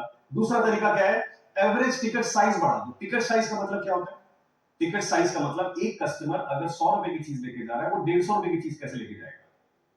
मतलब जैसे अगर बर्गर 70 रुपए का तो उसका टिकट साइज कितना होगा? एक बर्गर खाने आया कस्टमर, बिल बनवाया 70 रुपए का होगा, तो ऐसा क्या करें कि कस्टमर 70 की जगह 100 रुपए लेके जाए, उसके साथ फ्राइज या कोल्ड ड्रिंक डाल दिया तो वो टिकट साइज बढ़ गया 100 रुपए, अब 70 की जगह वो 100 रुपए देगा। जैसे विवेक सर वाव मोमोज का एग्जांपल लेते हैं, वाव मोमोज अगर मोमो बेच रहा होता तो 50 60 70 रुपए का बेच रहा होता, लेकिन उसने क्या किया, मोमोज के साथ साथ अलग अलग चीजें क्लब कर दी, चाइनीज पूरा आइटम ही दे दिया थाली के तरीके, अब कस्टमर 200 रुपए देके जाता है, 70 रुपए की जगह कितनी देके जाता है? 200 रुपए देके जाता है, उसमें मोमोज भी रहता है, तो कस्टमर को लगता है यार 70 रुपए में सिर्फ मोमोज मिल रहा है, 200 रुपए में पूरी थाली मिल रही है बड़ी, तो वो क्या करते हैं 200 रुपए टिकट साइज बढ़ा दिया उसने। कस्टमर आया था 70 रुपए पे करने के लिए, लेकिन कस्टमर ने 200 रुपए, सॉरी, अब कस्टमर 200 रुपए कर दिया है। मेरी बात सबको समझ में आ गई? क्लियर हुआ? यानी कि एवरेज टिकट साइज बढ़ा। तो आप एक बात बताओ, किसी भी शोरूम में जाते हो, किसी भी शोरूम में जाते हो, जैसे मान लो एक ऐसे शोरूम में गए जहां जींस मिलता हो, शर्ट मिलता हो, टी शर्ट मिलता हो, ब्लेजर मिलता हो, जैकेट मिलता हो, जूते, हर जगह चीज मिलती हो। अगर मान लो आप एक दुकान पे गए हो तो क्या आप जीन्स देखने गए हो तो कस्टमर आपको, दुकानदार सिर्फ जीन्स दिखाएगा? जीन्स लेने के बाद आपको जरूर पिच करता है कि सर देखो ना इतनी सारी शर्ट, इस पे व्हाइट वाला शर्ट बड़ा मस्त है। वो क्या कर रहा है? जल्दी से चैट बॉक्स में लिख के बताओ, वो क्या कर रहा है अपने लिए, अपने बिजनेस के लिए क्या कर रहा है? वो टिकट साइज बढ़ा रहा है कि सर कस्टमर जो 2000 का बिल कराएगा, अब मेरे साथ टी शर्ट खरीदेगा 1000 रुपए की, वो 3000 रुपए का, वन पर customer, that is ticket size बढ़ाना अपने बिजनेस। क्लियर हुआ? बहुत बढ़िया, आगे चलते हैं। ये दूसरा तरीका है सेल बढ़ाने का, टर्नओवर बढ़ाने का। मुझे रूम 2 में एक स्क्रीन के ऊपर कुछ दिख रहा है, बदल देख लो। तीसरा है increase the frequency of transactions पर कस्टमर। इसको बोलते हैं रिपीट कस्टमर बढ़ाना। यानी कि कस्टमर, आपको पता है अच्छी तरीके से कि आपका कस्टमर, एक कस्टमर जो खरीद के गया है वो बार बार कैसे आएगा, महीने में 2 बार, महीने में 3 बार कैसे आएगा। इसको बोलते हैं फ्रीक्वेंसी बढ़ा देना, कस्टमर की फ्रीक्वेंसी। एक बार आ रहा है तो दूसरी बार आ जाए, तीसरी बार आ जाए, चौथी बार आ जाए। उसके लिए कई सारी स्ट्रैटेजीज होती है, वो बताएंगे धीरे धीरे, बात करेंगे उसके ऊपर। पहला तरीका क्या बताया मैंने, नंबर ऑफ कस्टमर बढ़ा दो। दूसरा तरीका, अगर उतने ही कस्टमर है तो टिकट साइज बढ़ा दो, यानी कि जो 100 रुपए की चीज खरीद जाए वो 150 रुपए लेके जाए। तीसरा, increase the frequency of the transaction of customer, यानी कि कस्टमर जब एक बार आया है और महीने में एक ही बार आया तो उसको 2 बार आना पड़े, कुछ ऐसा कर दो। जैसे जैसे आप वहां जाओगे ना, रिलायंस ट्रेंड्स में जाते हो, तो वो क्या करते हैं, 3000 की खरीद पे 500 रुपए का कूपन फ्री, और वो कूपन का एक लिमिटेड टाइम होता है कि ये 15 जनवरी तक ही काम करेगा। अब वो कस्टमर आज आया है, फिर 15 दिन बाद उसको आना है वो कूपन रिडीम कराने के लिए 500 रुपए का। क्या मेरी बात समझ में आएगी? चार बॉक्स में लिख के बताओ।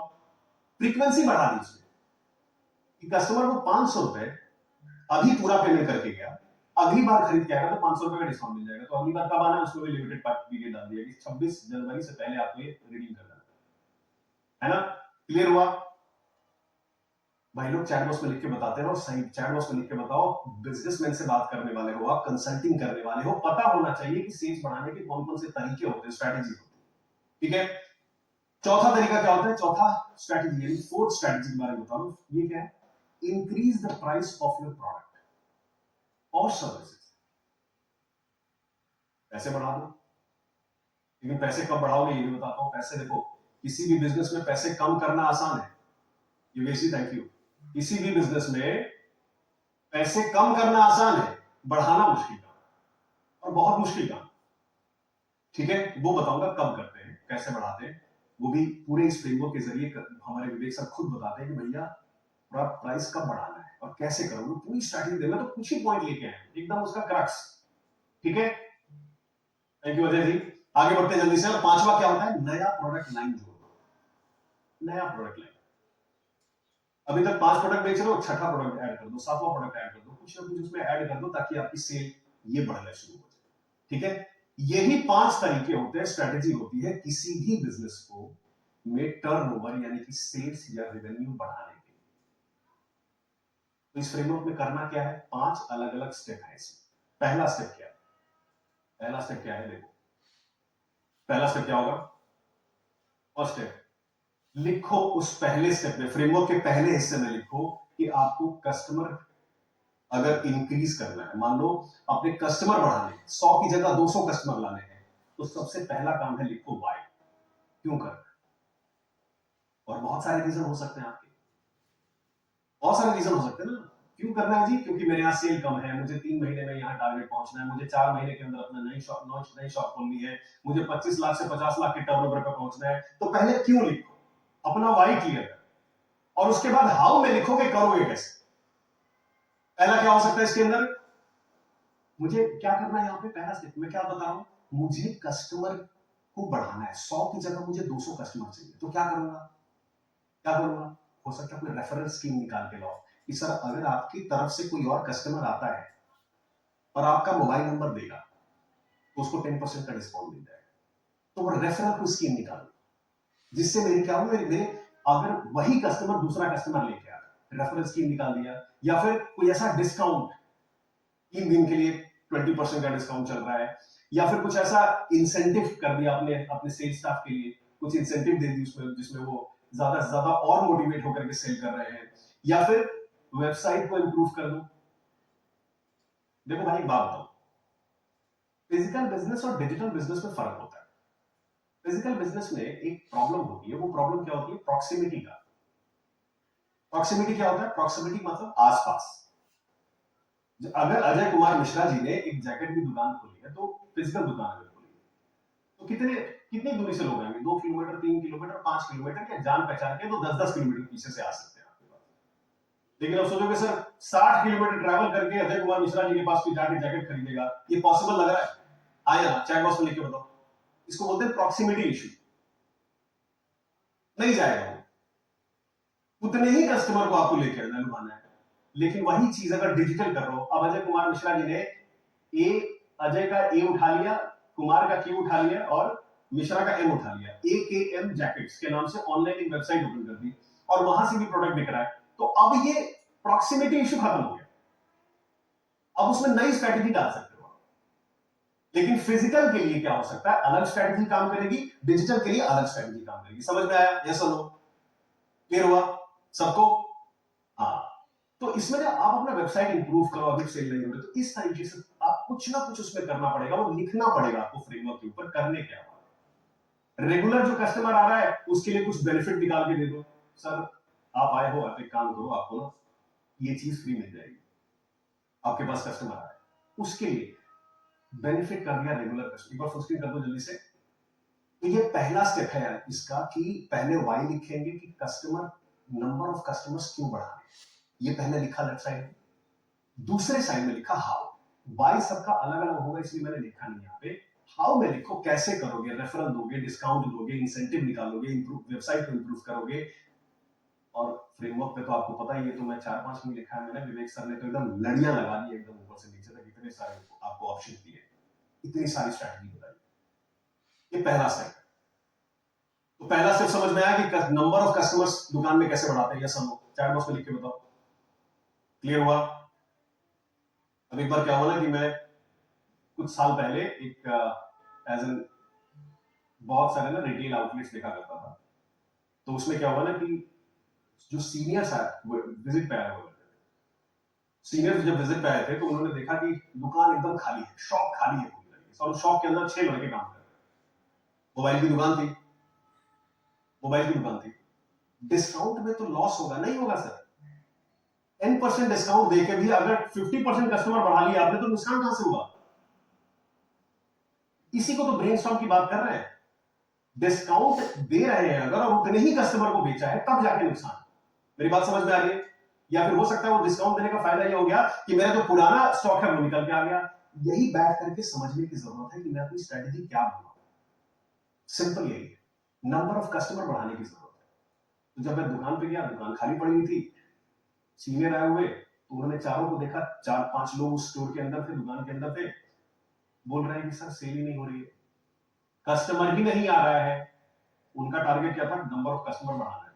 कस्टमर नहीं आ रहा है तो आप लोग क्या अंदर कर रहे हैं? आप बाहर निकलिए, कुछ स्ट्रेटेजी सोचिए, कहां से कस्टमर आएंगे। सारे सेल्समैन को बाहर निकाल दिए, आप बाहर निकलिए। जब दुकान के अंदर कस्टमर ही नहीं है तो हम क्या करेंगे बैठ के गुड़िया जी, सचिंद्र जी, समझ में आ रहा है? तो वहां पे कुछ स्कीम निकल गया कि साहब अगले दिन से क्या करेंगे, कुछ लीफलेट्स वगैरह बंटवाएंगे, नंबर ऑफ कस्टमर्स हम बढ़ाने की कोशिश करेंगे। Is it clear? समझ में आ गया? समझ में आ गया सबको? आगे बढ़ते हैं। तो पहली स्ट्रैटेजी है नंबर ऑफ कस्टमर्स बढ़ाने बिजनेस में, ये पहला तरीका है बिजनेस को बढ़ाने। दूसरा तरीका क्या है? एवरेज टिकट साइज बढ़ाना। एवरेज टिकट साइज यानी कि ऐसा क्या करोगे आप कि कस्टमर 1000 की जगह 2000 की चीज खरीद के लेके जाए। एक कस्टमर का जो टिकट साइज होता है, जो इनवॉइस होती है, जो बिल होता है, उसकी अमाउंट कैसे बढ़ा दे, उसको बोलते हैं टिकट साइज बढ़ा दे। जैसे कि इसमें क्या क्या चीजें होती है, पहले तो वाई लिखोगे वेबसाइट में, क्यों करना चाहते हो वाई। हाउ में क्या क्या कर सकते हो अंकु जी, नीरज सिंह जी? जैसे होता है क्रॉस सेल, जीन्स के साथ टी शर्ट बेच दिए, है ना, बर्गर के साथ फ्राइज, कुछ ना कुछ क्रॉस सेल कर दिया। या फिर अप सेल कर दो, 1000 रुपए की चीज लेने आए हैं, 2000 रुपए की चीज दिखा दो, 1500 की, सर ये वाला ज्यादा सूट करता है, इसको बोलते हैं अप सेल करवा। या बंडल करा देना दो प्रोडक्ट के बीच में, बंडल करवा देना, है ना। या फिर फाइनेंसिंग स्कीम करना। फाइनेंसिंग स्कीम देखो भाई, ऐसा है ना, जैसे मैंने एकदम, आप इस चीज को ना रियो पे देखना था। फ्रिज, वॉशिंग मशीन तो शहर में कितने लोग बेचते होंगे, कितने लोग बेचते होंगे फ्रिज और वॉशिंग मशीन। लेकिन आदित्य विजन का नाम सुना आपने कभी? आदित्य विजन का नाम सुना किसी ने? आदित्य विजन ने क्या किया, एक ऐसी फ्रिज वॉशिंग मशीन करने वाली कंपनी थी, फ्रिज वॉशिंग मशीन बेचती थी, एसी बेचती थी। उसने क्या किया कि सबसे पहले तो मार्केट कैप्चर किया बहुत सारा, हर जगह अपनी दुकान खोली, शॉप्स खोली, और क्या किया, मतलब डीप फाइनेंसिंग की स्कीम निकाली। डीप फाइनेंसिंग मतलब जो भी लोन दे सकने वाली कंपनी है, सबका एक एक बंदा अपनी दुकान में बिठा दिया। हर बैंक का हर एनबीएफसी का। अब जाके देखोगे आदित्य विजन के अंदर एक ऐसा सेक्शन है जहां पे कम से कम 20 लोग बैठे होंगे ऐसे सिर्फ बैंकिंग सिस्टम लोन कराने के लिए। मसला ही दूर कर दिया उसने। मेरी बात समझ में आ रही है? सुनो, फाइनेंसिंग की स्कीम निकाल दी। और फाइनेंसिंग में भी सिर्फ ऐसा नहीं कि सर आप ना बैंक ऑफ बड़ौदा से करा सकते हैं, एसबीआई से नहीं करा सकते, आप एचडीएफसी करा सकते हैं, इस एनबीएफसी, हर ऑप्शन। किसी का सिविल स्कोर कम होता है, किसी का ज्यादा होता है, हर कस्टमर के लिए उसने एक बंदा बिठा रखा है वहां पे। 20 लोग कम से कम दिखेंगे इस पूरे सेक्शन के अंदर बैठे हुए लैपटॉप खोल करके, और वो एंट्री किए जा रहे हैं। अच्छा, इससे रिजेक्ट हो गया, इस पे एंट्री, इससे रिजेक्ट हुए, इस पे एंट्री। कस्टमर बाहर जाएगा नहीं। मेरी बात समझ में आ रही? चैट बॉक्स में लिख के बताओ, यस सुनो, क्लियर हुआ? कुछ ऐसा, वो इसलिए वो क्या हुआ ना, वो वैल्यूएबल भी है और वो रेयर भी है। हर कोई इनिमिटेबल है, सॉरी इमिटेबल है, कॉपी किया जा सकता है उसको, लेकिन वो ऑर्गेनाइज है। कॉपी किया जा सकता है लेकिन वो ऑर्गेनाइज्ड भी है, वैल्यूएबल भी है और रेयर भी है। मेरी बात समझ में आ रही है? यस और नो? भाई लोग साथ में बने रहना, बड़े ध्यान से समझना। फाइनेंसिंग की स्कीम निकाल दी। कुछ ऐसा करो अपने बिजनेस में कि आप कस्टमर आया सोच करके कि 5,000 के कपड़े खरीदूंगा, तो अगर 20,000 का खरीद रहा है तो उसको कुछ दे सकते हो क्या, इंटरेस्ट वगैरह, ईएमआई पे कुछ ऐसी स्कीम निकाल सकते हो, या फिर किसी के साथ प्रमोशन करके करा सकते हो। यानी आया है कस्टमर 500 रुपए की चीज खरीदने, लेकिन ऐसा क्या करे कि वो 1,000 रुपए का चीज खरीद के जाए, इससे भी टर्नओवर बढ़ जाएगा। ये दूसरा स्टेप है, लिखो वहां पे। विवेक सर क्या कहते हैं, पेपर पे लिखो। और ये सारे ऑप्शंस अवेलेबल है, इसके अलावा और भी बहुत सारी स्ट्रेटजीज विवेक सर देते हैं। तीसरा तरीका क्या है, स्टेप 3 पे चलते हैं। स्टेप 3 क्या है, फ्रीक्वेंसी इंक्रीज कर दो। यानी कस्टमर अगर महीने में एक बार आया है तो ऐसा क्या करे कि वो 2 बार आए, वो 3 बार आए, ऐसा क्या करे। ठीक है, बड़े ध्यान से समझिए। मतलब कुछ ऐसा एडवांस में कर दो, फ्रीक्वेंसी बढ़ाओ। जैसे उदाहरण के तौर पे मान के चलो कि आपने पहले ही एडवांस में सेल लॉक कर दिया, एडवांस में बुकिंग करा दी। आजकल होता है सैमसंग S24 को देख लो, एडवांस में बुकिंग चलती है उसकी, आईफोन की बुकिंग देख लो एडवांस में। फ्रीक्वेंसी कर दी। कस्टमर क्या कर रहा है, स्टॉक लेगा 2 महीने के बाद। स्कॉर्पियो देख लो आप, महिंद्रा की स्कॉर्पियो, एक बार शोरूम में गया था ऐसे ही, एक दोस्त की कार लेनी थी, उसके शोरूम में गया। मैंने बोला कि महिंद्रा की स्कॉर्पियो लेनी मेरे को, निखिल कुमार दुबे जी। मेरे भी होश उड़ गए थे सुन के। कहे कैसे भाई? कह रहा है कि पेमेंट आपको आज करनी है 10% से अमाउंट दे करके, और जो स्टॉक मिलेगा, मतलब गाड़ी जो मिलेगी, वो 8 महीने बाद मिलेगी। और हंसते खेलते एकदम पेमेंट हो भी गया। समझ में आ रहा है? फिर पेमेंट हो गई हंसते खेलते। 8 महीना कस्टमर वेट कर रहा है। यानी पहली बार आया है देखने के लिए, अगली बार आ रहा है, मतलब पहली बार क्या कर दिया उसने, एक अमाउंट दे दिया छोटा सा, फिर दूसरी बार आ रहा है पूरा पेमेंट कर रहा है। फ्रीक्वेंसी का मतलब ये, कस्टमर बार बार आना शुरू कर रहा है, इसको बोलते हैं फ्रीक्वेंसी। कुछ लॉयल्टी प्रोग्राम स्टार्ट कर दो, कुछ रिपीट परचेज अगर कोई करते हैं तो उसमें लो प्राइसिंग करवा करके कुछ ऐसा स्कीम, यानी कि कस्टमर का कॉन्टैक्ट डिटेल्स आपको उसके लिए गैदर करना पड़ेगा, जिसको बार बार मैसेज करोगे, नोटिफिकेशन भेजोगे, है ना। बड़े ध्यान से समझना इस चीज, बहुत ही अच्छा। ये कब होता है पता है? रेयर होता है। जब आप बहुत रेयर होंगे तब जाके कस्टमर आपको इतनी सारी चीजें आपके लिए वेट करना चाहेगा। अब ये विवेक सर क्या किस चीज पे फोकस करते हैं पता है? आपको सारे स्टेप बता रहे हैं। अब ऐसा नहीं कि सारे के सारे अप्लाई कर देना अपने बिजनेस में। भाई लोग, हर बिजनेस का नेचर अलग होता है, तो अब तय करना पड़ेगा कि मेरे बिजनेस में कौन सी स्ट्रेटेजी अप्लाई करेगी। मेरी बात समझ में आ रही है? उन्होंने 100 स्ट्रेटेजी दे दी कि ये भी कर सकते हो, ये भी कर सकते हो। उसके बाद क्या करना है, अपने बिजनेस नेचर और बिजनेस के हिसाब से क्या करना है, उसमें से चुनना है कि हाँ ये मुझे करना चाहिए, मुझे नहीं करना चाहिए। क्लियर हो गया? अब आगे बढ़ते हैं स्टेप 4 पे। चौथा स्टेप क्या है? फ्रीक्वेंसी एक बार हो गई, चौथा स्टेप क्या है? चौथा स्टेप है प्राइस बढ़ाना। लेकिन विवेक सर इसमें एक चीज और कहते हैं कि प्राइस बढ़ाना मुश्किल है, प्राइस कम करना आसान होता है। प्राइस आप तभी बढ़ा सकते हो जब कस्टमर का पूरा ट्रस्ट आपके ऊपर, पूरा। और प्राइस बढ़ाने की उन्होंने स्ट्रैटेजी दी है। प्राइस बढ़ाने, बड़े ध्यान से समझिएगा। आपने वो पार्ले जी खाया होगा, पार्ले जी, शुरू में क्या आता था पार्ले जी, याद है? बहुत पहले से पार्ले जी इतना बड़ा था, 5 रुपए का ही था, इससे छोटा हो गया, वो भी 5 रुपए का है। उससे भी छोटा हो गया, वो भी 5 रुपए का। मतलब प्राइसिंग को रखा लेकिन रॉ मटेरियल कम कर दिया, कॉस्टिंग कम कर दिया। मेरी बात समझ में आई? कैसा लो क्लियर हुआ? प्राइसिंग बढ़ाने का तरीका होता है उसका, आपको लग रहा है कि प्राइस नहीं बढ़ रहा है लेकिन क्वांटिटी छोटी हो रही है तो उसके लिए तो प्राइस बढ़ रहा है ना, सिंपल है, you are paying extra for less. तो ये तरीके देखने पड़ेंगे आपको कि कस्टमर कब आपको पैसा ज्यादा दे सकता है और कब पैसा बढ़ाना चाहिए आपको। वो कब होगा जब कस्टमर ट्रस्ट, मतलब या तो आप कस्टमर को कुछ एडिशनल वैल्यू दे रहे हो तब कस्टमर आपको एक्स्ट्रा, आप जब पैसे बढ़ाओगे तो करेगा, देगा आपको, कोई इशू की बात नहीं है। या जैसे मैंने पार्ले जी का एग्जांपल लिया कि साइज कम कर दिया प्रोडक्ट का, ठीक है, ये है ना। हाँ बिल्कुल, शिप्रा जी ने बोला कि यार रीलॉन्च करके कर सकते हैं, रीब्रांड करके कर सकते हैं, ठीक बात है, बिल्कुल ठीक बात है। प्रोडक्ट और सर्विसेज में कुछ ऐसी चीजें बढ़ा के दे दो, है ना, जिसके चलिए बढ़ा वो कर सकते हो। नया मिनिमम आइटम ऐड कर दिया, नई पैकेजिंग कर दी, पैकेज इतना बढ़िया शानदार कर दिया कि 1-2 रुपए उसमें और बढ़ गए, बेटर क्वालिटी का आपने प्रोडक्ट डाल दिया, फैब्रिक डाल दिया उसके अंदर। कोई ऐसी, देख लो जरा स्लाइड, क्लियर नहीं है क्या? इमरजेंसी चैट देख लो। हाँ, कुछ गिफ्ट आइटम डाल दिया उसके अंदर, संजय जी ने कहा है। भाई लोग स्टेप 4 जो है ना, सिंपल यही बता रहा है आपको कि कुछ ना कुछ एडिशनल करके क्या अगर अपने प्रोडक्ट की प्राइसिंग बढ़ा सकते हो तो उससे भी टर्नओवर बढ़ जाएगा, ठीक है। ये भी एक अलग अलग तरीका है। अब इसके अलावा जो लास्ट स्टेप है वो मैं आपको बताने जा रहा हूं, पांचवा स्टेप। 4 स्टेप मैंने आपको बता दिए, पांचवा स्टेप क्या है, जिसमें पांचवा फ्रेमवर्क का जो स्टेप है वो क्या बताता है आपको, वो बताता है कि नया प्रोडक्ट लाइन लेके आओ, नया प्रोडक्ट लाइन लेके आओ, है ना। अच्छा सुभाष जी मैं लेके आता हूँ, डोंट वरी अबाउट इट, जल्दी से एक बार बता दूं आपको।